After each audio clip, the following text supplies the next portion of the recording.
Okay, fine. Guys, follow Prerna on Instagram at prerna.aat. I would like you to know that I told her that she doesn't need to plug it on every single video. Anyway, I'm Ashu. This is Ashu's Archives, and we're doing 36 questions that would lead to love, set 2. New York Times has an article which says 36 questions that could lead to love. I'm going to put that to the test and see if you fall in love with me. Instead, me and Prerna are going to do them together and see if we fall in love with each other. If a crystal ball could tell you the truth about yourself, your life, the future, anything else, would you want to know? Right now is a very interesting time to ask me this question when I'm waiting for a very important decision. Colleges. I will say no. I am too anxious to know all details. The thing is, I would think that I might want it because I would maybe like, if the answer was what I hoped it would be, that would be nice to know. Just for the but surety of it. But the risk of it not being that, also me doubting whether, or me thinking that I have the ability to change that outcome, I would definitely not want to know. It's just easier then I don't have to worry so much. I just want to live life normally without a crystal ball. Okay. Is there something that you've dreamed of doing for a long time and why haven't you done it? I don't know. Okay, again, I'm going to start. How do you already have answers to these?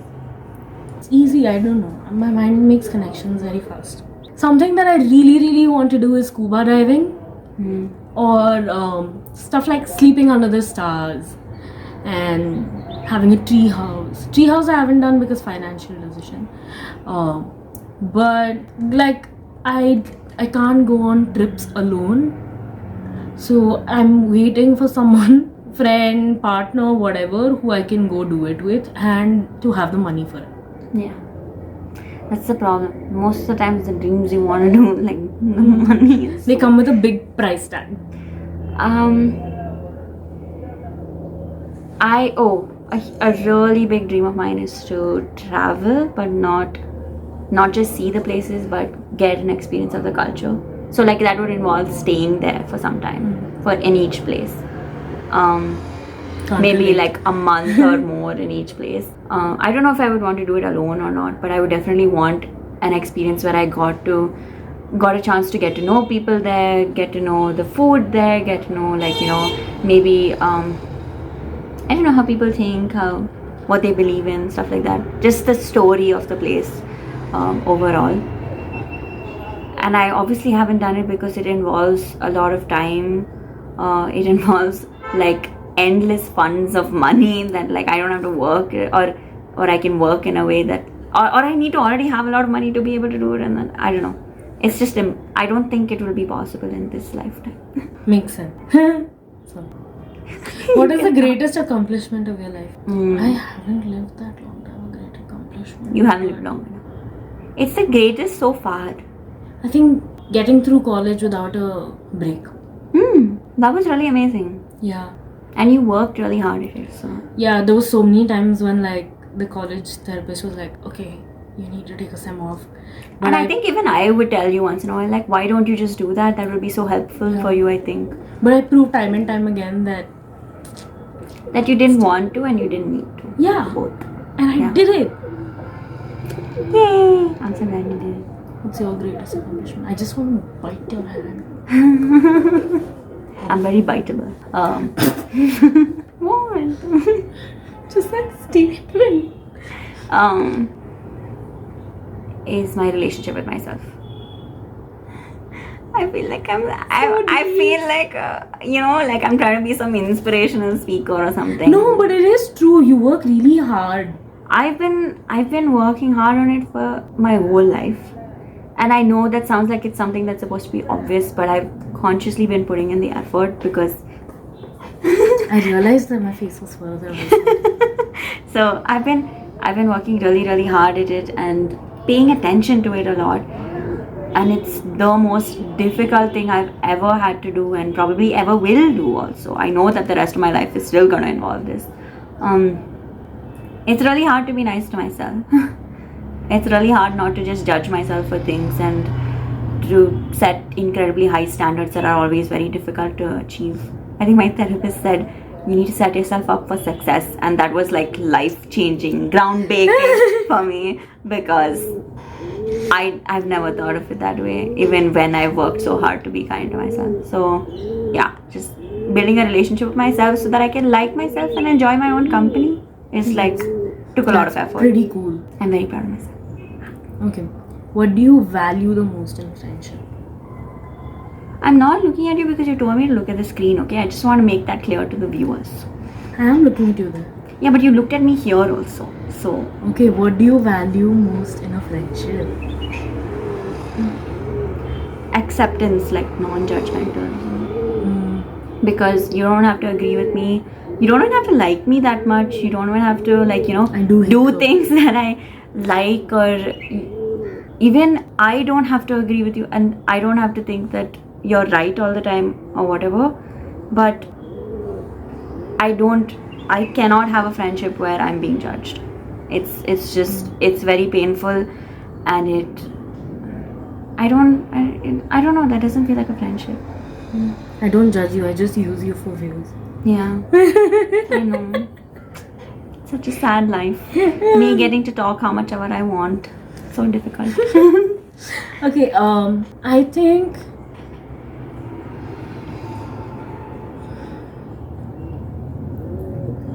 I value empathy and understanding. I think I need tons and tons of that to be able to be friends with anyone and to be able to stay in a friendship where I feel like I'm not a burden. I think that is a big thing. But yeah, 17th on. What is your most treasured memory? So when my sister went off to college, I felt so betrayed. Okay, I was like, she left me, she ran away, she's not coming back, she's settling abroad or something, even though she was like 6 hours away, which wasn't that far. It was just like one night in a bus. But so when I saw her for the first time, it was a month and a half after she left, and when she saw me, she ran towards me and jumped on me and hugged me, and I think that was one of the best moments of my life. I felt so loved, and I felt all of my worries leave away from my body, and I just remembered feeling safe around her, because I always did. That's so sweet. Yeah. I don't think I've ever told you about it. Okay? No, it's so beautiful. Yeah. I love it. I understand why. I think I can't pick one, but for me it's all the moments where the people I love told me how much they love me and told me This moment. what they love about me. It's included. What they love about me, and just how much they appreciate having me in their life. And I think, this sounds like, oh, it gives me so much validation. Yeah, that is part of it. It's also, I think that there are a lot of times when I doubt myself, and those are a lot of moments that help me not do that and remind me that, like, I don't have to doubt myself that way, or that I am doing some things right. So I love them. Also, like, quality time and all of that is like a huge part. I mean, my people are just too important to me, so it's those things. Okay, what is your most terrible memory? I don't know if I'm sure I can talk about it here. Okay, I'll think about one. Yeah. I would say, if it's not my attempts, my grandmom died 3 years ago. I don't remember feeling as bad as I did in that moment ever in my life. Internal, the thing that made me feel the worst was when I think it would be my high school years, when I hated myself or didn't like myself. Like, it would range between hated and didn't like, and I didn't know what was happening, and I didn't know how to fix it. So that would be my most terrible memory. Yeah, my high school years weren't great either. Okay. If you knew that in 1 year you would die suddenly, would you change anything about the way you're living now? Why? I would travel more to spend time with people I love. Hmm. Because I haven't been doing that to save money, and I would no longer need to save that much money, and I would know that there's like, it's only, I'm like, if my family is paying for things, it's only for a certain amount of time, and it's very important to me. Again, the people in my life are super important to me, and I want to be around them. I don't think I change anything. I mean, I meet you once in 3 months. I meet Nilima, I meet Mehak, I'm with my family, I meet my friends in the city, and I draw and I watch stuff all day and I own, and You're doing a lot of things that you love. yeah, I don't think I change anything. I'm content with That's where good. I am right now for my age. I think like in my traveling, it wouldn't be the whole year. I think I would just, some people, at least maybe even if it was for a couple of days, but I would need to meet them. Yeah. Makes sense. Okay, what does friendship mean to you? Getting into deep touches. Unconditional love. See? Okay, what roles do love and affection play in your life?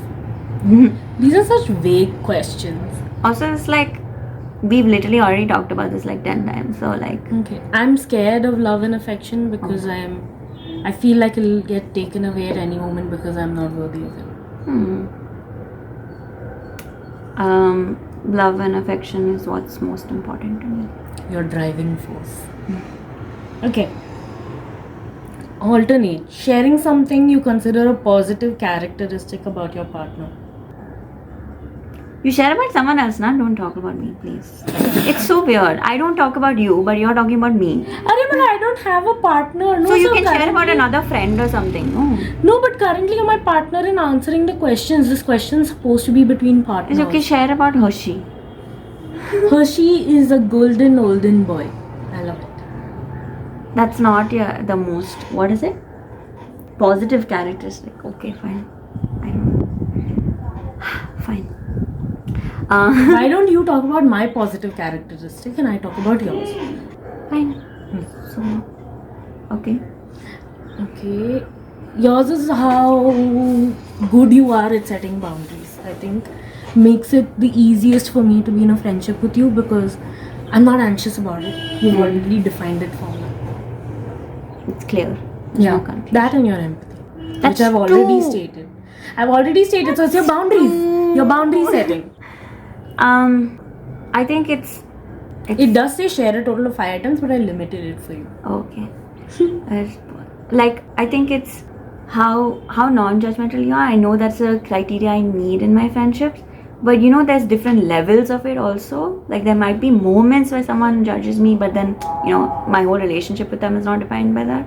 And with you, it's like, even when I'm at my most defensive, even when like I'm struggling to come to terms with the fact that maybe we don't agree on something, or like I feel like I'm being judged in that moment, not because of what you're doing, but Like because of whether- how I think. Like whether Korean and Chinese sound similar or not.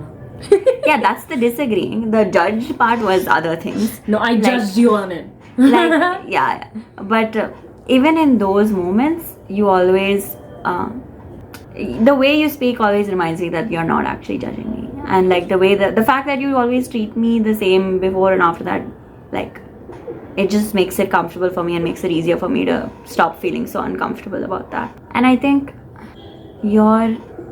something I consider really positive about you is the amount of effort you just put in. Like, you put in a lot of effort, you care a lot, and that's so. Hey, that's two. Yeah, I'm giving you 2 because you said empathy. So, so the amount of effort you put in, the amount of care you put in, it's just, I love it. Thank you. And it's always helpful, and it helps you and it helps other people, and it matters to you and other people, which is why I love it so much. I'm glad. Haha, you had to deal with me giving you compliments. I'm trying really hard not to say I anything. know. I just keep saying I'm glad because I don't know what else to say. You don't even have to say anything, you can just be like, Okay, fine. That's all I'm gonna say. Like, if you're worried about what to say, you can just. Okay, how close and warm is your family? Do you feel like your childhood was happier than most people's? My family, we're very loud, obnoxious people, and we do end up like, because we're a joint family, we're 10 people, we do end up clashing a lot. So, in warmness standards, it's pretty warm considering that we're 10 people living together, you know. We do care about and love each other a lot. You know, if someone else were to hurt us, I think we'd stand up for each other. Technically, I think we're 14 in Coimbatore. Not 10 because, yeah. But growing up, I think definitely my childhood was more happier than others because I feel like I've had a very privileged life in the terms of how much my mom and dad have loved my sister and I. So, yeah. Yeah, my family is very warm, very close. I don't think we're perfect, but I don't want us to be perfect anyway. So yeah, I don't think any family can be. I mean, every family, you live together so much. But like, you know how even if it's not possible, some people still strive for it. I don't want that. Even though like it takes a lot of effort to stop trying to do that. I don't want that. I love my family and I'm very close to them. What was the second part of that? Was it happier? Yeah, definitely. I honestly have no regrets. Okay, how do you feel about your relationship with your mom? I feel like me and my mom are too similar when it comes to certain things, so we tend to clash. And with my mom, I'm my most defensive because I want her to see the perfect version of me for some reason. And it's always been like that. The person whose affection I wanted to win the most is my mom's. But despite all of the nonsense that I do, my mom loves me and my sister unconditionally. And she's the reason why we've become who we are and have the amount of freedom that we do from our family and everything. And I'm very happy about it. I wouldn't change a thing except do things to make her happy. Yeah, I think similarly, I adore my mom. I love my relationship with her because she's one of my favorite people. And I also like, that doesn't mean that I don't struggle with things with her because I think when it comes to my mom, I want her to always feel positive things towards me because I feel like that's very natural as a child. Yeah. So, and that's not possible. She's not always gonna be happy with me. She's not always gonna approve of everything I do and like everything I do. And we also have different opinions about things. Like, we're literally different people. I don't want to be exactly like her, but I keep wanting her to like everything I do. So yeah, same. It's not easy, and I'm sure that I'm not easy to deal with a lot of the times. But we have an amazing relationship, and I'm super close to her, and I'm always supported by her, which is what I need. Shadow auntie is great. But also one thing that I love about both our moms is they never think that they're perfect or everything they do is right. They always are willing to listen to our opinions and if they did something wrong, willing to acknowledge it and like work on it. And I think that's why we've been able to do so much for ourselves. Like, they mean the world to us. And I'm pretty sure my mom would cry if she saw this. I'm gonna send it to her. That was the end of set 2. Oh. And it's your floor. Y'all might be wondering why we're not filming set 3. And it's completely open to interpretation, whether it's about us not wanting to fall in love or whether we did it or we finished it already and we just didn't want to share it with you because we were in love. Or because, see, I'm not gonna respond to you because they need to figure it out. At least they figure and it then, out. or maybe it made us hate each other, or I really can't think of more options. We're not giving them options. And like, comment what your answers would be, share this video and subscribe to my channel. Bye. Bye. I had a burp.